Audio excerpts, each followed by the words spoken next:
Tayyib, bismillahirrahmanirrahim. Assalamualaikum warahmatullahi wabarakatuh. Alhamdulillahi rabbil alamin. Assalatu wassalamu ala asyrafil anbiya'i wal mursalin sayyidina wa maulana Muhammadin wa ala alihi wa sahbihi ajma'in. Amma ba'du. Pertama-tama dan yang paling utama, marilah kita panjatkan puja dan puji syukur atas kehadirat Allah Subhanahu wa Ta'ala, yang mana telah memberikan kita curahan rahmat, nikmat sehingga kita bisa beraktivitas pada hari ini. Solawat besertakan salam semoga selalu tercurahkan kepada junjungan kita Nabi Yuna wa Habibuna Muhammad sallallahu alaihi wasallam. Perkenalkan, nama saya Zarepa Cahya Amalia dengan NIM 2311097. Izinkan saya menyampaikan ceramah singkat yang berjudul Pernikahan. Hadirin yang dirahmati Allah Subhanahu wa Ta'ala, dalam pandangan Islam kita tahu bahwa pernikahan bukanlah hanya penyatuan dua insan manusia atau pemenuhan hasrat biologis semata. Lebih dari itu, pernikahan adalah ibadah yang agung dan mitsaqan ghaliza atau perjanjian yang sangat kuat di hadapan Allah Subhanahu wa Ta'ala.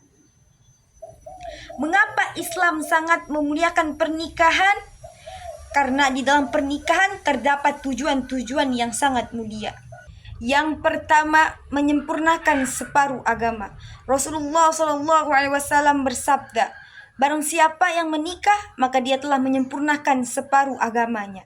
Dan bertakwalah kepada Allah untuk setengah sisanya. Yang kedua, untuk mendapatkan ketenangan atau sakinah. Allah Subhanahu wa Ta'ala menciptakan pasangan agar kita merasa tentram dan damai ketika bersamanya. Yang ketiga, untuk menciptakan generasi yang solih dan solihah. Kita tahu bahwa pernikahan adalah jalan yang sah yang diridhoi Allah Subhanahu wa Ta'ala untuk menuntun kita mempunyai keturunan yang baik dan menjadi penyejuk dan perjuangan umat yang akan datang. Allah Subhanahu wa Ta'ala berfirman di dalam Quran surah Ar-Rum ayat 21 yang berbunyi, A'udzu billahi minasy syaithanir rajim. Bismillahirrahmanirrahim.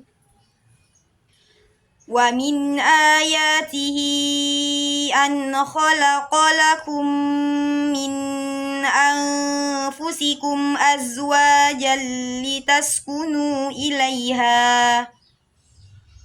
Min anfusikum azwajan litaskunu ilaiha wa ja'ala bainakum mawaddatan wa rahmah.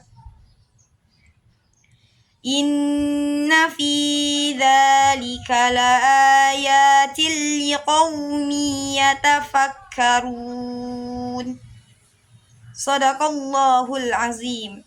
Yang artinya, di antara tanda-tanda kebesarannya ialah Dia yang menciptakan pasangan-pasangan untukmu dari jenismu sendiri, agar kamu cenderung dan merasa tentram kepadanya.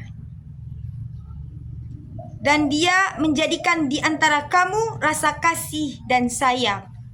Sungguh yang demikian ini benar-benar terdapat tanda kebesaran Allah bagi kaum yang berfikir. Quran surah Ar-Rum ayat 21.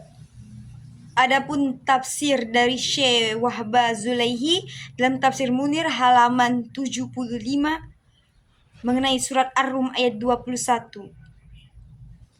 Di sana beliau menjelaskan tentang satu tanda kebesaran Allah ialah menciptakan pasangan dari jenis yang sama, yakni laki-laki dan perempuan. Tujuannya apa? Agar mereka memiliki ketertarikan, saling mencintai, dan merasa ketenangan dengan adanya pernikahan. Ini merupakan wujud dari rahmat Allah Subhanahu wa Ta'ala. Hadirin yang dirahmati Allah Subhanahu wa Ta'ala, bagaimana agar kehidupan rumah tangga kita mendapatkan gelar yang sakinah, mawaddah, dan warahmah. Yang pertama, kita harus menerapkan landasan kepada Allah. Yang kedua, saling pengertian dan memaafkan. Dan yang ketiga adalah komunikasi yang baik. Yang pertama, landasan kepada Allah. Kita niatkan pernikahan kita untuk beribadah dan mencapai ridha Allah Subhanahu wa Ta'ala. Ketika ada masalah di dalam rumah tangga, maka yang pertama kali kita cari adalah hukum-hukum Allah. Yang kedua, pengertian dan saling memaafkan. Kita tahu bahwa pernikahan adalah ibadah yang terpanjang, yang saling untuk memaafkan. Suami kita bukanlah raja dan istri kita bukanlah bidadari. Kita harus saling bisa memaafkan dan menerima kekurangan satu dengan yang lain. Dan yang terakhir adalah komunikasi yang baik. Kita tahu bahwa komunikasi itu sangatlah penting. Bagaimana yang dicontohkan Rasulullah SAW. Rasulullah selalu memusyawarahkan dan lemah lembut kepada keluarganya. Ketika ada masalah, maka selesaikan dengan kepala yang dingin, bukan dengan emosi semata. Dapat disimpulkan bahwa pernikahan adalah proses belajar seumur hidup. Maka pasangan harus bisa menerima kekurangan, keikhlasan, dan kesabaran dari kedua belah pihak tersebut. Baiklah, inilah yang dapat saya sampaikan. Apabila ada kata-kata yang salah, saya mohon maaf. Dan kepada Allah kita sama-sama mohon ampun. Karena yang benar itu datangnya dari Allah, sedangkan yang salah datangnya dari pribadi saya sendiri. Saya akhiri, wabillahi taufiq wal hidayah. Assalamualaikum warahmatullahi wabarakatuh. See you next time. Goodbye bye.